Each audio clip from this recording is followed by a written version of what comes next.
What's up everyone, it's Scared Eye 7 from Scared Eye Productions, and today I want to teach you guys this really cool trick called the backside no comply shove it.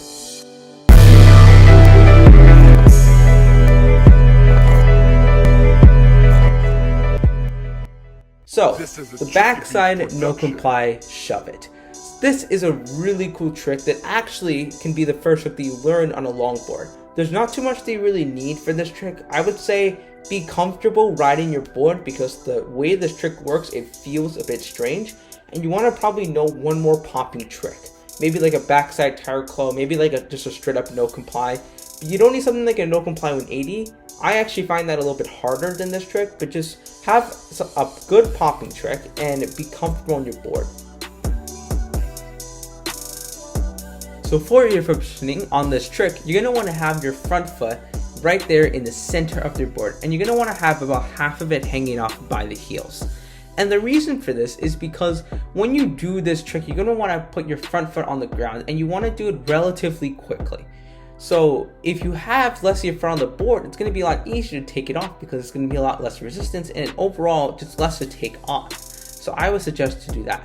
For your back foot though, you're going to want to actually have the majority of your foot over the board. You're going to want to actually hanging over the board.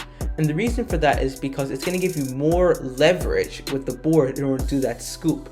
With this trick, it's called a backside shove it because that's the way that you're scooping it. You're pressing down but then scooping back. And so by having your foot that far over the board, you're giving yourself more leverage and more of an ability to actually pop and scoop the board. So I would suggest to have your positioning kind of like that for this trick. So step one of this trick is actually going to be the most complex step of the entire trick. And the reason for this is because there is just a lot of subparts. There's a lot of stuff all going on at once. So to start off with this step, you're going to want to start by a shift in weight. You're going to want to shift your weight from your front foot to your back foot. And when you start this trick off, you're going to be having the majority of your weight on that front foot. That's how you start a lot of tricks, with the majority of your weight on your front foot. What you're then going to be doing is you're going to be taking that weight that you have on that front foot and you're going to be shifting it back. You're going to be shifting it to your back foot. What that is doing is that's giving you more leverage, more power, more strength on that back foot. You're giving yourself more of an ability to be able to scoop, which is the main part of this trick.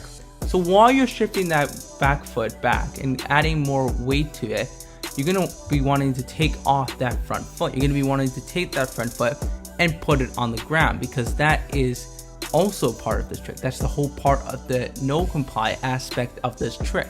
So your front foot is coming to the ground, your back foot is gaining more weight so they can do the leverage. And that really is the first step because the combination of those two things is going to lead into the pop, and that is the beginning of the second step. So the second step of this trick is the actual scoop. I said pop in the last step, but really it's a scoop. There is a major difference, and I'm going to explain that to you guys. Another thing to keep in mind actually is that this second step is not really a separate step. It's more or less a continuation of the first step. I just wanted to break it down into two steps to make it a little bit more digestible for you guys. So the way you start off this second step is your front foot is already on the ground. Your back foot is beginning to do the scoop, and now you can see the board beginning to pop up. You're beginning to see the board do that rotation. But the second step, you're going to want to actually start to do the rotation. And the way you're going to do that is you're going to both pop down and scoop back. Remember, you're not holding the board down. You're simply popping and pulling back because that is what's going to give it the backside rotation. While you're doing that, your front foot is going to remain on the ground and your back foot is not going to go to the ground because with a no comply, only one foot goes on the ground. So your front foot will stay on the ground while your back foot is going to both pop down, scoop back, and stay up. What that's going to do is that's going to give your board a little more room as well to do that rotation. It's also going to allow it to catch it, which is a crucial part of the third step. The third step of this trick is going to be the actual catching and landing of the trick. As I said in the second step, your back foot doesn't actually go to the ground.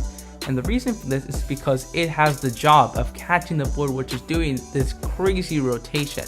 And so the way you're going to actually initiate this third step is your board is going to be doing this rotation, and when you see that the board is nearly done with the rotation, you're going to want to take that back foot, which is currently hovering in the air, and move it towards the board to catch it so that it will not flip or spin or do anything like that. You're basically securing it in the position that it is now.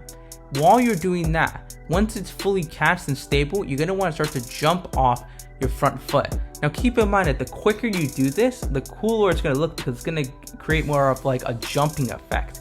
The later you do it, the more lazy it kind of looks. So I would say probably do this while you're starting to catch it with your back foot, because that's when it's going to look really, really cool. And that essentially is the third step. You're going to catch it with your back foot, jump off your front foot. Then your front foot is then going to jump onto the board. You're going to bend your knees and ride away smooth.